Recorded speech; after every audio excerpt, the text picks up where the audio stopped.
Halo Scholar, selamat datang di Skolcast atau Sekolah Podcast edisi Bincang Santai. Kenalin aku Ara yang bakal nemenin kalian di Skolcast edisi Bincang Santai hari ini.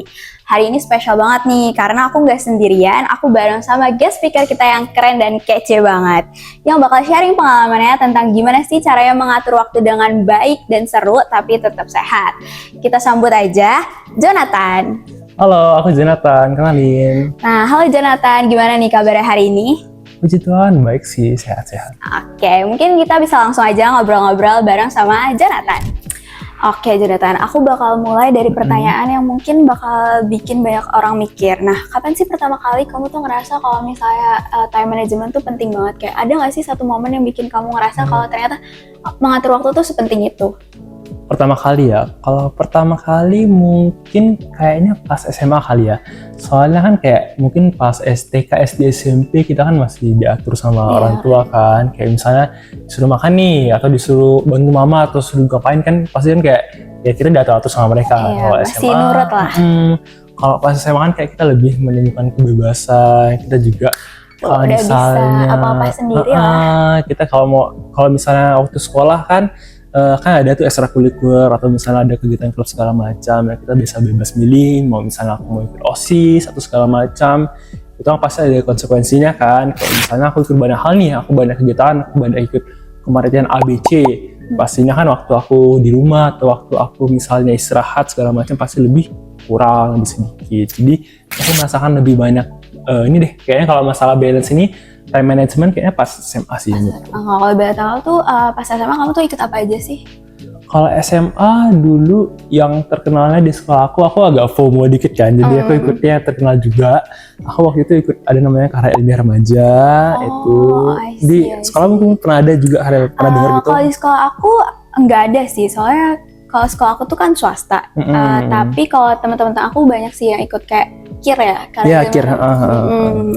Terus kayak selain KIR, aku juga ada ikut di klub kimia itu, tapi mostly karena kalau di sekolah aku tuh ada namanya organisasi sama klub gitu kan. Jadi kalau organisasi ini lebih ke banyak prokernya segala macam. Kalau klub tuh paling ya mingguan, kayak ekstrakurikuler gitu. Kayak sekali seminggu lah, kalau klub kan lebih santai lah gitu. Jadi aku mostly kegiatanku lebih banyak di ekstrakurikuler. Kalau di klub paling ya aku ikut kegiatan sekali seminggu aja sih gitu. Oke, itu berarti kamu dalam seminggu tuh kamu punya banyak kegiatan gitu ya? Cukup banyak sih. Kalau KIR ini kadang bisa 2 kali seminggu. Kalau apalagi kalau misalnya masih maba ya, masih kelas 10 berarti ya, masih baru, masih awal-awal MOS gitu, masa orientasi sekolah itu biasanya dikasih waktu kayak 3 kali seminggu malah kegiatan KIR itu. Nah, tambah klub 1 kan jadi kayak 4 kali seminggu gitu. Tapi lama-lama lebih santai kalau lebih chill aja.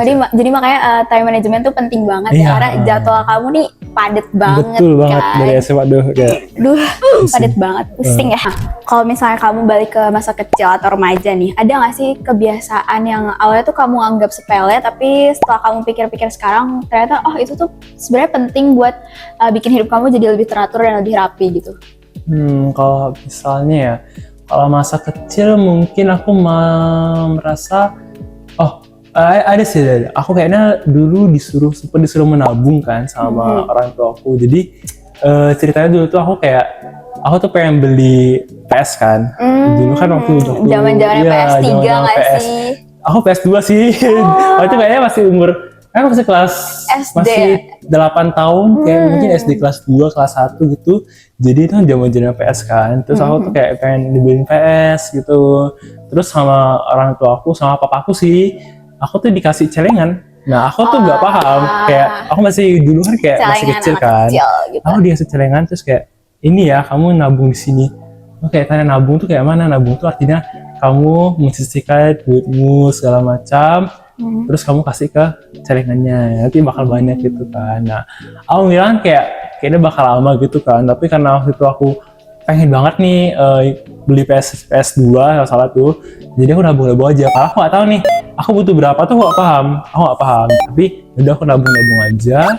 Terus sampai aku ulang tahun. Nah, pas ulang tahun tuh dibuka celengannya. Nah, kan nggak bisa ngitung berapa, sebanyak gitu kan. Iya. Terus kayak udah bapakku langsung gitu, terus aku tiba-tiba dapat PS. Aku pas ulang tahun aku dikasih PS2. Nah, aku merasa kayak wah tetap menabung ini ada hasilnya gitu. Pak, aku atau apakah itu berhasil menabungku atau Atau kayak ditambah-tambahin tambah gitu. gitu. Cuma kayak masa dari sejak saat itu aku jadi selalu menabung sih. Kayak aku dikasih duit sama kan kalau jajan tiap hari kan, kalau Iya, misalnya tiap hari kan dikasih ini Iya, ya berapa duit. 5.000 segala macam, aku selalu nabung gitu. Kamu selalu sisihin gitu. Bahkan aku pernah kayak gak makan gitu, gak iya, jajan sumpah, karena aku karena pengen pengen menabung. nabung gitu. Iya. Beneran, Kamu biasanya beneran. kayak ada target gitu gak sih kalau misalnya mau beli sesuatu nih, terus kayak aku mau beli ini nih, jadi Iya. aku harus menabung segini per harinya gitu. Jujur aku kayak berusaha sehemat-hemat mungkin. Bahkan aku SD kan harusnya masa-masa yang bahagia, Iya, yang beli apa jajan aja, kayak beli jajan apa semua aja. yang diinginkan gitu. Tapi aku merasa didoktrin kayak tolong Aku harus menabung, aku harus menabung karena aku mau beli PS. aku mau beli PS, jadi aku harus menabung dan aku bener-bener tidak jajan tuh sering kayak 3 kali Tapi seminggu kayak kamu jajan. dapat bekal kan. Dapat Jadi bekal, yaudah tapi jajannya duitnya paling dialihkan ya. untuk PS. Iya, betul. Oke, nah sekarang kan kayak banyak distraksi gitu ya, kayak gampang dikit-dikit tuh scroll TikTok. Nah, gimana sih cara kamu menentukan skala prioritas apa sih yang harus kamu lakukan duluan dalam setiap hari atau dalam satu harinya itu gimana sih? Ada nggak sih tips and trick dari kamu sendiri? Kalau aku tentang skala prioritas sih menurutku ini lebih ke pribadi masing-masing ya. Kayak dari aku sendiri, pertama sih menurutku kamu mau jadi apa sih? Kayak target kamu selama misalnya nih aku kuliah kan. Jadi targetku selama kuliah aku mau jadi apa? Misal kalau dari aku sendiri, aku pengen jadi orang yang kayak misalnya nih dari segi akademis oke. Terus misalnya dari segi organisasi oke juga. Balance lah Balance ya. kan. Terus aku juga kayaknya mau terjun lebih dalam ke dunia research ilmiah, research medis. Sama kayaknya aku juga suka nyanyi kan. Jadi kayaknya aku pengen main juga di paduan suara segala macam. Karena kan banyak banget ya. Betul. Nah, itu kalian coba urutin nih skala prioritasnya. Misal, kalau dari aku sih, menurutku akademis tetap paling tinggi. Iya betul banget, Ya. akademik tuh harus jadi nomor satu lah ya. Apalagi kamu FK kan ya. Iya, Jadi mohon kayak maaf ya. Jadi kayak penting banget gak sih nilai itu Iya, akademik itu kayak- kalau di FK. IPK tuh penentu kita sih kayak nanti mau jadi ya kalian nanti kan bakal ngebantu di koasnya juga, dan bakal ngebantu di nanti mau daftar misalnya lebih lanjut ke spesialis di mana, itu kan juga jadi salah satu pendukung lah kalau IPK kamu bagus. Jadi akademis menurutku yang paling pertama menurutku ya, itu tergantung kalian sendiri ya. Terus kedua aku lebih ke research ya. Kadang di FK ini juga banyak nih dosen-dosen yang ngebuka chance buat kita ikut researchnya mereka gitu. Oh berarti dosen-dosen kamu itu memberikan kesempatan untuk mahasiswa-mahasiswanya untuk ikut kayak Iya, research gitu ya. Jadi kayak kadang tuh kita kan ada grup bersama ya, grup angkatan grup juga, angkatan gitu ya. dan juga grup angkatan atas juga, bawah juga ada. Itu kita kayak dikasih ada jarkoman gitu, ada brosur segala macam kayak dibutuhkan mahasiswa untuk ikut ini, jadi respon ini. Jadi kayak kita kadang juga bisa ikut terlibat langsung, Oke, atau mungkin dari lomba juga bisa, kadang dari universitas PKM lain, gitu ya. PKM juga bisa, PKM itu juga salah satunya kan. Terus ada juga lomba yang research medical juga dari nasional internasional juga ada. Nasional gitu. Baru kalau misalnya kamu udah nentuin nih, satu akademis, dua research, baru kamu ketiga, keempat tuh menurutku adalah hal-hal yang kalian suka gitu. Hobi gitu, kayak fun bener gitu ya. yang fun after yang serius-serius Iya, gitu iya, harus ada yang funnya supaya balance kan. Betul, karena kan kita manusia yang butuh healing juga kan, kita Betul. Gen Z juga gitu Betul kan. banget. Jadi kalau dari aku suka nyanyi kan, jadi kadang aku suka ikut paduan suara di fakultasku. Jadi kayak misalnya nih ada job di tengah-tengah kesibukanku, kan kayak stres gitu kan. Kalau Pasti, hidup kan kayak di kehidupan belajar, praktikum Betul, ujian di segala macam. kehidupan yang sangat pusing ini kita harus tetap jadi healing ya teman-teman. aku usahain di tengah-tengah aku coba ikut paduan suara nyanyi juga sama teman-teman juga gitu sih. Oke, nah misalnya nih waktu sekolah atau kuliah kemarin ini ada nggak sih tantangan paling besar yang bikin kamu kesulitan menjaga rutinitas kamu? Kayak misalnya kamu udah bikin jadwal kayak besok aku mau ini mau itu, tapi tiba-tiba tuh ada satu hal tidak terduga yang terjadi gitu. Nah kamu gimana? Kalau kayak gitu sih menurutku di FK cukup banyak ya, karena kita ini kan Jadwal dadakan tiba-tiba. Iya, bener-bener. Kayak Kita tuh- PHL gitu ya? Iya, PHL, dan itu tuh kayak mereka tuh karena jujur kan, karena kan dosen kita kan adalah seorang dokter nih, yang mostly beberapa dokternya spesialis gitu Oh kan. iya, jadi banyak jadwal praktek gitu jadwal ya. praktek dan ada juga jadwal ngajar, dan mereka tuh kadang ada jadwal riset juga. Jadi dosen, entah kenapa dosen di FK ini kayak multi talent sih, mereka multitasking, multi talent, kayak bener-bener. Betul. Kadang ada rapat ini, rapat itu, ada seminar segala macam. Jadi yang mereka dahulukan beberapa kali sih mereka mendahulukan pasien pastinya kan. Iya, karena pasti, kan nyawa dokter, kan, betul, nyawa dokter. mereka juga udah bersumpah akan menjaga pasien mereka gitu kan. Jadi kita tuh kadang sering schedule, dan schedule-nya itu biasanya ngambil jam malam. Oh jam iya, istirahat. jadi kalian malam-malam ke kampus gitu? Enggak sih, online. Untung online ya. Untung online gitu kan. Kalau ke kampus kayak capek banget ya sih. Tapi kan kadang kalau online kan minusnya kita penyerapan materinya Iya, kan benar kurang banget kan. sih. Kalau online tuh kayak Lebih kurang banyak fokus. distraksi, lebih banyak hal-hal betul yang banget. bisa membuat kita dari sini, kiri dari kanan segala macam kan. Jadi ya pada akhirnya akan lebih fokus ke hal-hal distraksi yang lain gitu itu. kan. Jadi ya pasti ada sih. Tapi pertanyaan kan tadi kamu bilang apakah ada nggak sih? Iya, tantangannya yang bikin kamu ngerasa sulit dalam menjaga rutinitas kamu yang udah kamu atur gitu. Mungkin selain dari itu, kadang dari organisasi juga banyak. Kadang beberapa kali kayak event-event kayak misalnya nih paduan suara gitu kan. Kadang kan jobnya kan nggak cuma, karena kita ada panggilan nih kayak mau nggak tampil di sini, mau nggak tampil di situ. Nah kadang tuh panggilannya mendadak gitu kan. Misalnya nih mau nggak tampil di acara Sumpah Dokter, jadi kayak ada acara Sumpah Dokter kita tampil buat mengiringi mereka gitu kan. Nah itu kadang juga eventnya mendadak gitu, kadang nggak hamin berapa gitu kan. Makanya kita juga pasti harus lebih fleksibel sih dari kita sendiri, juga harus lebih fleksibel juga untuk mengatur jadwalnya gitu sih. Biasanya kamu tips and triknya tuh kalau misalnya ada jadwal tiba-tiba tuh gimana sih? Kan agak membingungkan gitu ya. Kalau dari aku pertama mungkin kita harus lihat mana yang lebih unggul sih dan mana yang lebih prioritas. Kalau misalnya balik lagi. Mendadak misalnya ini kayak kuliah gitu kan. Nah kuliah ini kan juga penting kan. Betul. Tapi misal ternyata di saat itu kamu ada kegiatan organisasi. Nah mau nggak mau ya kamu harus izin misalnya di organisasi tersebut. Kamu bilang bahwa ada reschedule karena ini menyangkut ke kuliah juga kan, ke absensi segala macam. Jadi harus ikut kuliahnya gitu. Jadi menurutku fleksibel oke, tapi kita juga harus lihat mana yang lebih prioritas. Oke, balik lagi ke skala prioritas ya teman-teman. Nah, betul. Terus pernah nggak sih kamu merasa kayak momen yang bikin kamu sadar kayak oh ternyata ada ya bedanya antara hal-hal yang benar-benar penting sama hal yang cuma terlihat mendesak aja? Hal-hal yang benar-benar penting sama hal yang mendesak ya. Sebenarnya jujur aku jarang sih, kayak menurutku aku berusaha untuk membalancekan semuanya kan, semuanya hal penting, tapi pasti ada hal-hal mendesak. Kayak misalnya nih, jujur kalau di FK itu kan rentang antara ujian itu kan dekat ya, karena kan kita sistemnya blok.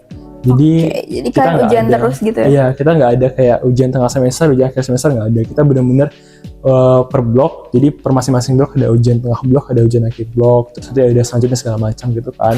Nah, kadang ada nih beberapa hal yang menurut aku penting, kayak misalnya aku udah menyiapkan acara, kadang kan di FK kan banyak acara juga ya, terus acaranya mendekati ujian, jadi kayak menurutku kadang acara ini kan juga aku udah prepare dari lama kan. Berarti kan ini hal yang mendesak.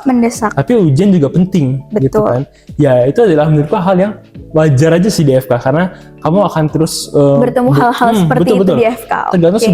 Tergantung seberapa banyak organisasi atau seberapa banyak kepanitiaan yang kamu ikuti. Gitu. Jadi bakal selalu ada momen-momen di mana ada hal penting dan hal mendesak yang datang berbarengan gitu. Betul. Jadi ya satu-satunya cara adalah kamu harus antisipasi dari awal. Misal kayak aku ada acara ini di tanggal segini, berarti aku harus lihat kira-kira tanggal segini kan ada kalender akademik ya. Ada sesuatu yang penting kah, hal lainnya kah? Karena kan aku mau menempatkan acaraku di tanggal segitu gitu. Makanya kalau misal ada, berarti aku harus mulai nyicil nih. Aku harus mulai nyicil ujiannya dari beberapa minggu lalu gitu. Berarti kamu mengatur jadwal kamu di tanggal-tanggal sekian gitu ya, biar gak tabrakan dan lebih teratur gitu. Kadang di FK tuh juga ada ada Google Kalendernya. Jadi kayak Google Calendar untuk FK itu aku bisa tambahin jadwal-jadwal kamu sendiri gitu. Jadi kayak aku bisa lebih fleksibel juga, lebih gampang lihatnya sih.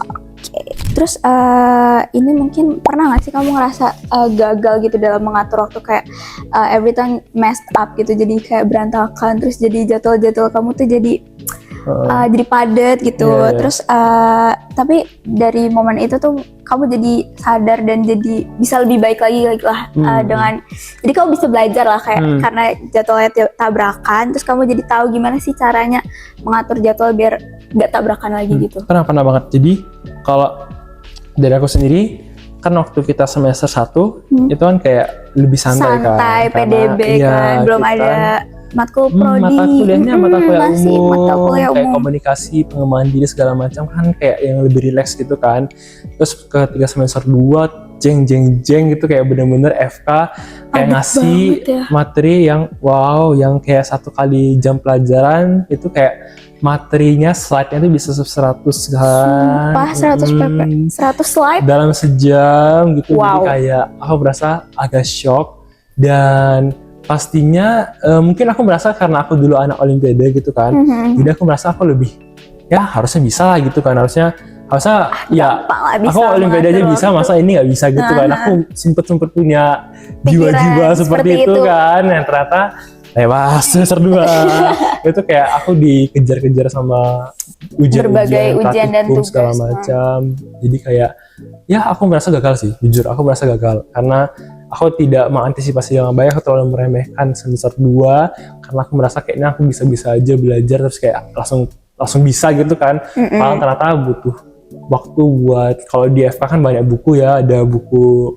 e-booknya juga banyak, terus dari PPT-nya juga banyak, terus praktikumnya kita ada pretest, ada post-test, jadi kita ada banyak hal yang harus kita antisipasi, dan aku gagal untuk mengantisipasi hal tersebut gitu. Aku gagal untuk memanage waktu untuk, ya seharusnya kan kita kan ada waktu, jeda waktu ya antara semester 1 semester 2 kan. Betul, Kayak abis ujian kan banyak kasih waktu sebulanan nggak salah, kalau nggak salah ya. Itu harusnya aku bisa manfaatin buat nyicil materi-materi, nyicil pelajaran. Jadi kira-kira ketika aku semester 2 aku lebih prepare nih, aku lebih mantap lah kalau misalnya aku harus berhadapan dengan materi-materi tersebut gitu. Nah, kalau di semester 3 ini gimana? Kamu jadi belajar lebih baik lagi tentunya kan? Aku merasa jauh lebih better. Aku merasa kayak aku udah punya kalender akademik, jadi aku tahu minggu depan aku udah ujian nih, berarti mulai sekarang aku harus belajar. Minggu depan aku udah ujian nih, aku harus mulai belajar. Besok ada praktikum nih, berarti aku harus belajar pretestnya gimana, praktikumnya gimana. Aku harus coba untuk ya lebih prepare untuk apapun itu. Berarti kegagalan kamu kemarin di semester 2 itu mengajarkan kamu hal-hal yang baru dan lebih baik lagi di semester 3 ini, dan terbukti ya. Betul jadi banget, lebih terbukti, terstruktur lagi nih. Bener. Nah, aku penasaran banget nih, gimana sih cara kamu menemukan jam-jam produktif di hidup kamu kayak dalam satu hari gitu? Kayak misalnya kamu tipe yang morning person atau night owl yang kayak harus belajar pas malam, atau kamu bisa kok belajar pas pagi? Kalau dari aku jujur, FK ini kan pasti mostly FK itu pasti jam 7 sih. Dari masuknya kelas tuh jam pagi. 7, kelas pagi. Setiap hari tuh? Iya. Oh my god. Sampai jam 4 gitu Wow. kan. Karena jam 5 juga sih kalau tadi praktikum kan kayak aduh. 5 pusing. pagi? Enggak, maksudnya dari jam 7 dari jam 7 sampai 5. 4, ya. Oke, Jam 5 sore. Gitu. Full ya? Terus berarti mau gak mau kan aku harus kayak bangunnya lebih pagi kan. Betul. Nah, sebenarnya aku tuh lebih ke yang malam. Aku lebih ke produktif di jam-jam malam. Di jam malam. Karena kalau misalnya aku udah bangun, aku biasanya bangun tuh jam 5 gitu kan. Terus jam 5 biasanya aku kayak olahraga bentar di luar, terus habis itu aku balik makan terus kayak berangkat Siap-siap gitu ke kan. kampus. Nah, kalau misalnya aku belajar di pagi hari, mau gak mau aku harus belajar jam 3, jam 2 kan. Iya, kayaknya betul agak banget. gila deh, dan juga tidak sehat gitu Betul, kan. jadi kayak waktu tidurnya kurang deh. Jadi aku lebih ke malam, dan itu malamnya kadang itu sampai jam tergantung sih. Jujur kalau misalnya jam-jam ujian, hari-hari yang mendekati ujian, aku pernah nggak tidur BTW. Iya, kayak bener-bener nggak tidur karena itu salah aku sendiri sih, karena kan aku kayak kurang prepare kan. Tapi jujur paling biasanya kalau sehari itu jam 11-12 sih menurutku. Itu Habis udah itu kamu tidur. 12, habis itu kayak udah aku tidur gitu. Biasanya kalau lagi nggak tahu ya, kadang menurutku beberapa hari itu kadang ada yang moodku tuh bagus banget gitu. Kadang kalau aku belajar ini Kayak semangat aku, banget iya, nih. aku semangat banget, aku suka banget sama materinya. Jadi aku kadang kebablasan juga beberapa kali ya. Kayak misalnya sampai jam 1 sampai jam 2 tuh pernah gitu. Tapi yang pasti aku bangunnya jam 6 karena aku nggak mungkin bangun jam 5 karena kan kayak aduh pasti kurang banget kan tidurnya, terus nanti jadinya kayak nggak fokus gitu kuliahnya kan, juga aku kuliahnya, sebenarnya bener-bener. aku sangat merasakan kalau misalnya aku tidur 2 jam 3 jam itu pas aku kuliah kan jam 7 sampai jam 4 itu habis makan siang jam 1 itu kayak nggak mau ngantuk banget nih sih jam-jam iya, ngantuk, kayak- apalagi jam 1 tuh jam rawan gak sih, kalau kelas jam segitu pasti ngantuk kan. benar itu kayak mostly hawa-hawa untuk setan-setan berkata untuk tidur tuh pasti Tidur. banyak Betul. makanya aku antisipasi jadi kalau misalnya aku tidur jam 1 jam 2 aku biasanya bangun jam 6 gitu kan kebetulan emang aku lumayan deket ya kayak aku ke kampus tuh kayak 7 menit naik motor kan jadi mandi sarapan terus berangkat tuh juga masih sempat Masih gitu. keburu lah ya. Oke. Gitu sih. Nah, kan kamu tipe yang belajar tuh malam kan, terus kamu membatasi untuk kayak jam 12 tuh kamu harus tidur. Nah, gimana sih cara kamu memaksimalkan waktu kamu itu supaya gak gampang ke distract gitu dalam dalam rentang waktu kamu belajar itu? Biar gampang distract mungkin ini hal yang selalu aku terapin. Dulu tuh aku terapinnya cuma karena mau deket ujian kan. Tapi beberapa hari aku juga selalu terapin selama beberapa hari ini kayak sehari-hari aku terus terapin itu adalah aku pasang pembatas aplikasi waktu gitu. Oh iya, aku juga dulu pas mau masuk kuliah kayak gitu supaya gak bisa dibuka kan. Bener. Aku merasa dulu tuh aku pernah hapus kan. Cuma aku sayang banget dulu kan aku dulu suka banget main Mobile Legends kan. Jadi kayak aku gamer banget. Aku kayak aku pokoknya hari ini aku mau meeting segala macam gitu kan. Jadi aku pernah hapus Mobile Legends. Terus habis itu aku merasa kayak aku kayak tidak bisa jadi gak fokus gitu ya, jadi gampang ke distract. Sayang banget, aduh aku gimana ya, aku kapan lagi mau bisa main gitu kan. Jadi ya aku ganti metodenya. Aku nggak hapus, tapi aku memasang timer. Jadi timernya biasanya kalau aku untuk Mobile Legends biasanya 30 menit. Gitu, 30 menit which is kayak satu match gitulah. Itu habis itu dalam sehari habis itu aku cut off gitu. Di IG juga, di TikTok apalagi aku harus pasang timernya nggak mau supaya nggak kebablasan scrolling ya, karena TikTok tuh emang menghabiskan banyak waktu banget. Scrolling itu emang scrolling itu benar-benar mengganggu sih menurutku. Kayak jujur ya, efeknya tuh kayak jadi kurang fokus, terus jadi ya kecanduan sih. Kayak waktu itu terasa begitu cepat gitu kan. Bener banget, jadi nggak kerasa. Cara aku ya gitu, aku berusaha untuk ya menghilangkan semua distraksi tersebut dengan memasang timer gitu kan. Mostly biasanya kalau aku pasang timer sehari, itu biasanya pas malam aku belajar, beberapa tuh udah selesai. Kayak biasanya TikTok tuh udah selesai, Mobile Legends tuh biasanya enggak. Aku biasanya Mobile Legends tuh selesainya pas nanti, misalnya aku belajar dari jam 9 nih, kadang kan capek kan, itu aku main bentar, habis itu buat take a break, habis itu baru lanjut lagi. Tapi kalau biasa TikTok, Instagram itu mostly kadang kan kalau misalnya kita istirahat jam pelajaran di kuliahan, kadang kita scrolling dikit-dikit kan. Nah itu biasanya pas aku malam tuh udah kekat gitu. Jadi aku nggak ada main TikTok lagi. Jadi malam tuh kamu fokus belajar aja karena semua udah kamu lakukan pas siang hari gitu ya. Nah, kalau misalnya dari pengalaman kamu nih, seberapa besar pengaruh keluarga dan lingkungan kamu itu dalam bentuk cara pandang kamu dalam disiplin waktu? Kayak misalnya kamu diajarin untuk gimana sih caranya mengatur waktu dengan baik supaya nggak buang-buang waktu gitu. Apakah dari keluarga kamu kayak mendorong kamu untuk menjadi orang yang terstruktur gitu misalnya? Jujur sebenarnya kebalikan sih, malah bukan kebalikan yang parah, cuma kayak aku merasa karena aku dari kecil itu aku punya ambisinya, atau ya aku dari kecil tuh aku punya ambisi. Dulu waktu aku SD aku pengen menang namanya OSN gitu kan, itu kayak olimpiade gitu kan. Nah karena hal itu aku jadi merasa aku dari sendirinya juga udah mulai untuk mengatur waktu dengan baik gitu loh. Kayak aku mulai tersusun kayak aku pengen ikut ini, berarti aku pengen menang di sini, berarti aku harus lomba ini dulu. Jadi aku dari kecil udah mulai merasa ya aku harus sudah mulai terstruktur gitu kan. Oke, berarti itu dorongan dari diri kecil, kamu sendiri. Oke. Tapi yang pasti juga ada support dari orang tua kan. Nah, orang tua kadang nge-provide aku, ngarahin gitu ya. Dan kadang juga aku beberapa kali tuh dilesin gitu kan. Oh kamu mau les ini gak? Aku mau les ini gak? Nah itu menurutku adalah hal yang aku sangat ya gimana ya, kayak misalnya beberapa kali tuh aku les privat kayak bareng sama guru olimpiade gitu kan, which is kan a bit pricey kan, karena kan aku Betul, berdua soalnya gitu kan, private. private kan, Betul. jadi aku merasa wah aku harus memaksimalkan apa yang udah orang tua berikan ke aku gitu, jadi aku harus coba buat lebih take hard step gitulah, kayak aku coba untuk belajar lebih fokus, lebih maksimalin apa yang udah orang tua kasih ke aku gitu. Itu dari segi keluarga ya. Oke. Kalau dari sekolah, Lingkungan atau sekolah lingkungan gitu, mendukung menurutku kamu nggak untuk terus struktur gitu? kalau SMA itu sangat mendukung, karena Oke. kebetulan SMA aku dulu di Bali itu salah satu SMA yang cukup SMA prestigious unggulan ya, SMA favorit. untuk olimpiade. Jadi aku selalu didukung banget, kayak misalnya nih jadi kalau misalnya di OSN itu kan ada jenjangnya ya, kayak OSN selisih dari kota dulu, Betul. habis dari kota ke provinsi, Provinsi, habis itu ke nasional gitu kan. Nah itu kadang kita dikasih waktu buat dispensasi gitu, buat belajar Oke, mandiri. berarti fokus gitu ya? Ya, jadi lebih kayak fokus.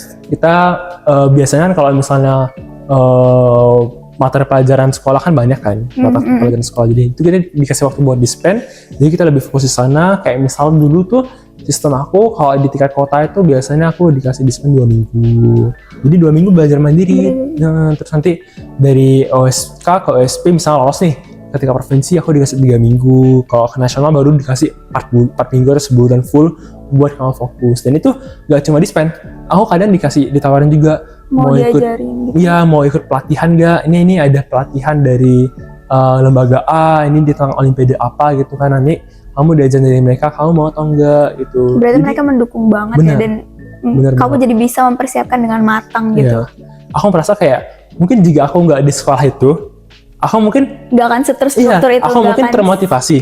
Cuma motivasiku bakal Ya, biasa nge-stuck aja gitu. gitu. Aku bakal nge-stuck di satu level di mana aku tuh nggak bakal bisa untuk maju lagi. Tapi karena dari keluarga, dari sekolah mendukung aku jadi merasa wah, aku harus Termotivasi. lebih semangat lagi, aku harus lebih maksimalin lagi.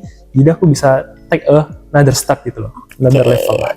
Nah, dan ini yang paling penting nih dalam perjalanan kamu nih buat jadi lebih produktif lagi. Gimana caranya kamu menjaga kesehatan mental kamu supaya nggak merasa tetap happy dan nggak merasa tertekan, apalagi di tengah kesibukan kamu sebagai anak FK yang banyak ujian, banyak praktikum, belum lagi kamu ikut paduan suara, terus belum lagi kamu juga ikut organisasi dan kepanitiaan. Gimana sih caranya kamu stay waras lah kalau kata Gen Z sekarang? Iya, kalau dari aku sih, menurutku kamu harus coba untuk find your happiness gitu loh. Kayak even itu cuma hal-hal kecil gitu, kamu harus coba untuk menikmati dan Menikmati juga apa yang kamu mencukuri apa yang lakukan. kamu lakukan. Kayak misalnya aku kan salah satu aku berada di nggak usah FK deh, kita di Unair loh. Oke. Unair ini kan salah satu universitas yang top lah gitu istilahnya kan. Betul. Kayak kita kalau salah top 4 di kemarin gitu kan.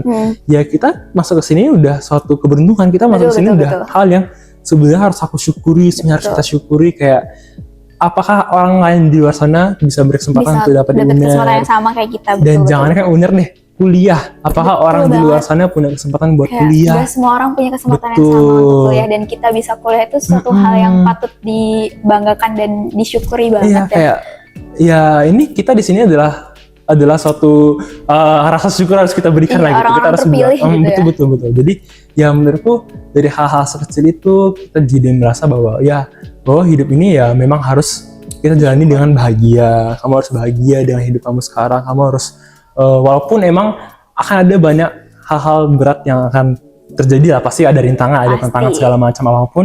Yang penting selama kita bersyukur, kita coba untuk melihat dunia dari perspektif yang terang, perspektif yang positif. Aku yakin apapun itu kita pasti lebih bahagia sih. Itu dari hal-hal kecil apapun itu, apalagi hal-hal yang kita suka ya, tentunya itu bakal bikin semangat kita nggak sih? Kayak kalau misalnya kita lagi stres nih, kayak kamu tadi, kamu pusing dengan segala kegiatan kamu nyanyi, kamu ikut paduan suara, itu kan satu hal yang bikin kamu jadi healing lah istilahnya. Sama juga buat teman-teman semua gitu ya, hal-hal kecil apapun itu bakal membantu kalian untuk tetap pasti akan waras gitu lah istilahnya. Oke, terima kasih banyak Jonathan atas waktunya. Seru banget ngobrolnya, super insightful dan tentunya pasti memberi banyak pengetahuan baru dan juga tips and trick nih buat para pendengar gimana sih caranya mengatur waktu dengan baik. Nah, semoga episode Skullcast hari ini bisa memberikan teman-teman semua insight baru terkait gimana caranya mengatur waktu dengan lebih baik. Aku Ara. Aku Jonathan. Pamit undur diri dan sampai jumpa di Skullcast episode berikutnya.